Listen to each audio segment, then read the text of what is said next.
All right, joining me now on Newsport is a man who needs no introduction to the Douglas Shire. He's just completed his last ever final radio broadcast in his illustrious career. Paul Makin, good afternoon, well done. And how does it feel to come off air now after your final ever radio broadcast? It's tinged with sadness. I love this station. We came up here with Fab FM in 2018, and when it turned over to a community station, Marion and I gave 2 years of our lives to make sure that whoever followed us would be able to send this radio station in the right direction. That's happened. So I'm very excited for the new management. I'm excited for the future of the station. But I've got to tell you today, this morning, it is tinged with sadness because, you know, I can remember as a 7-year-old in my bedroom at our home in Sydney, with a tape recorder and a little turntable, playing records and reading ads out of the newspaper, and doing a radio show for one, being my mum Poppy, my late mum, and she was a good critic too, and she would tell me, you know, I should have done this, or maybe I should have introduced the record this way, or maybe I should have done the news item this way. So going back to that 7-year-old, and now I'm at the age of 76, 77 in December, I'm hanging up the headphones and packing the mic away, and that's it. Let's go and look at things from a local perspective just for a moment. Paul, what have been some of the key memories that you look back on during your time behind the mic in Port Douglas and the Douglas Shire? What issues, matters and memories stand out over the past number of years? Look, there's been a lot of them. The Mossman Mill was one of them, and you know, the hope for the Mossman Mill. You know, we thought at one stage it was going to go into the biofuel and the mill was going to succeed, meaning that Mossman would survive economically and also good for the Douglas Shire. But I've got to say, and look, there's been heaps in between. There's been arguments with councillors. I remember one day with Roy Zamataro up the other side of the river.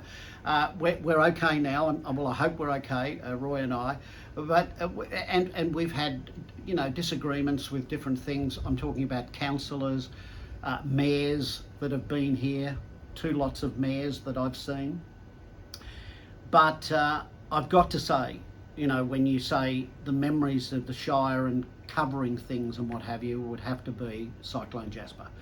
And the rains of Jasper and what followed, and the flooding of Mossman, and also the terrible damage done on the other side of the river at Cape Trib and other parts of the other side of the river. You know that yourself. I was here at the radio station virtually non-stop, giving messages out to people in the Douglas Shire. I was here doing that. You were wandering down the main street, I can remember that. And I'm saying, you're going to walk down the main street while the cyclone, you said, no, I've got to get out and cover it. That's what I do. And that's what I do. And so sitting behind this mic for hours upon hours, sleep deprived, getting messages out to the community. That is the memory that I will take away from this particular radio station. Wonderful, Paul. I can certainly relate to some of those sentiments and memories that you're talking about regarding Jasper. Let's go more broadly. Nationally, so many memories, so many reflections. Just some key takeaways and memories that immediately stand out over the 50-year, 60-year journey that you've had behind the mic. 61 years this year. Look, and with 2 stories were the biggies. We all have our biggies. And the 2 stories were the America's Cup, being there to see Australia 2 beat Liberty in the America's Cup and take that trophy away from the New York Yacht Club, and they hated it. And we loved it. Taking it away, unbolting it from New York and taking it back to Perth, old Bondi. So that and all of the memories I take away from being at Newport and meeting so many other journos and news presenters from all over the world, in America, from CBS, from NBC and different parts of the world.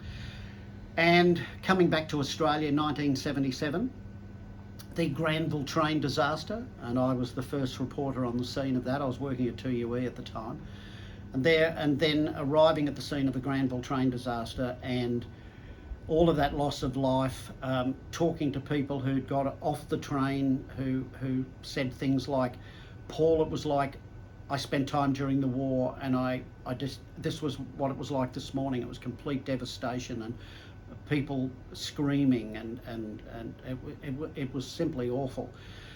But one of the highlights I take away from the Granville train disaster was the fact that 2UE, a great radio station, donated all of their advertising during that 48 hours, I think it was 48 hours, 72 hours, that I was covering it. They took all the advertising and gave it to the families of the victims of the Granville train disaster. So you work for a radio station, an organisation that you're so proud of, and I was very proud to be a member of the 2UE news lineup during that time. So they're the two stories that I take away as the biggest stories of my career, but there's been lots of other things. And while working for Today Tonight and Mike Willesee, doing stories where you helped individuals, where you got them their money back from a shonk, and I would chase them over the back fences, Mr. Smith, come back, all of that sort of, the golden days of... Just on that, I was just going to ask you, can you pinpoint over the journey a single favourite interview that stands out?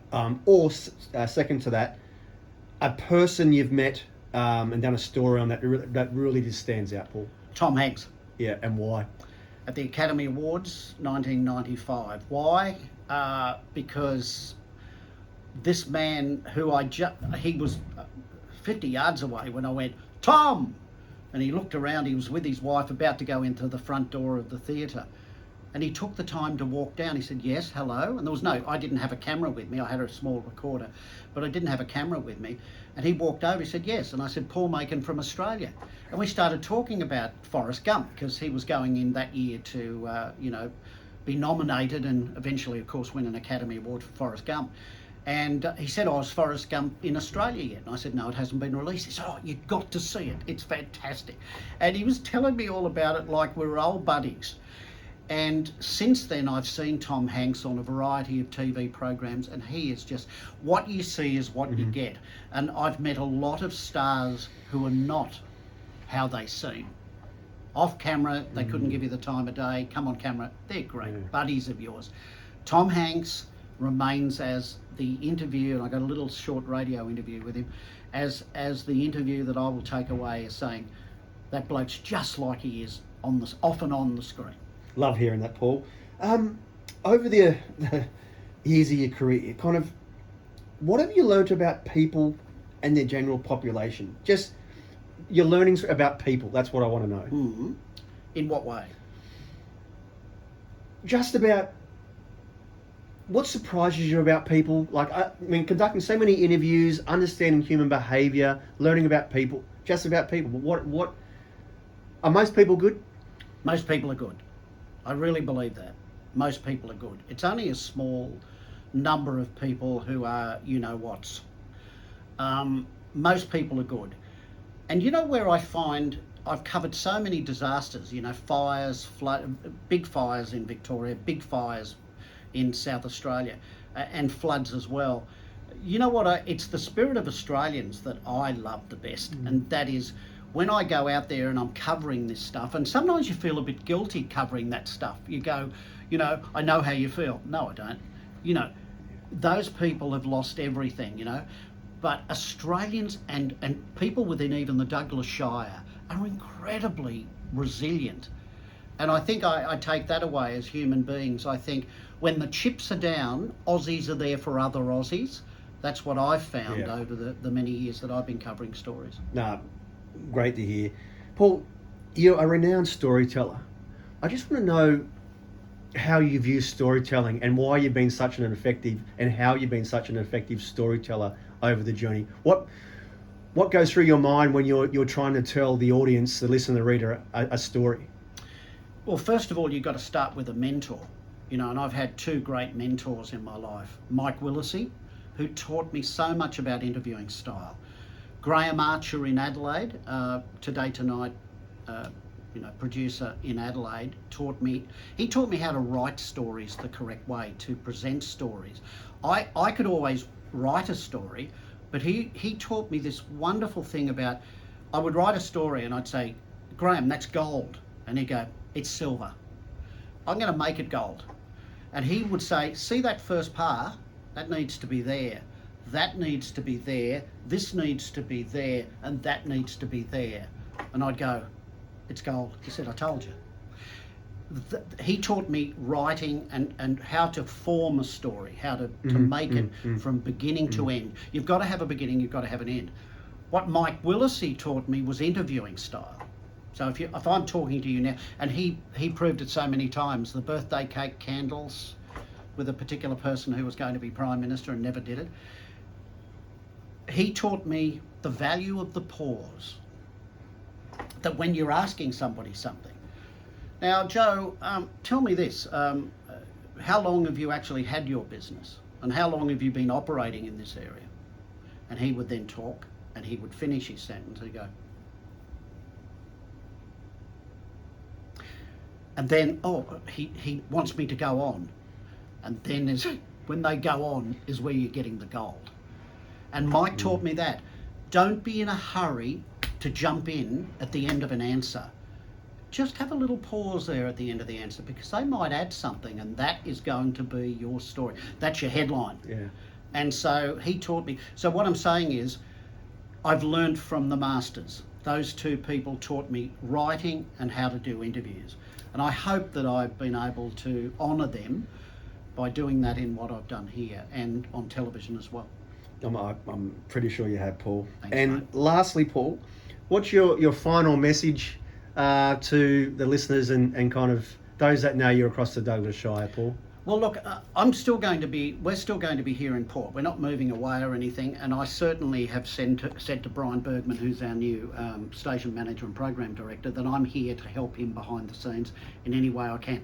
So as a volunteer, I'll be kind of behind the scenes, but I won't actually be here. What I'd like to say to everybody is thank you for listening to Douglas FM. Please continue to do that. Please support local journalism in Newsport and also Douglas FM, because we're our two media outlets for you guys. That's where we're a conduit, and I'm sure Michael would agree with that behind the camera here.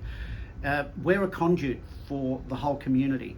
So keep supporting us, keep using us, keep reading the stories, keep listening to the community stories. That's the best advice I could give. Paul, very sound advice. And with that said, Paul Makin, this is your life. No, I'm joking. Thank you. Congrats on for your service to the community and what you've done over so many decades in your radio career and wider media career. I'm just hanging up there. There you go. Hung up.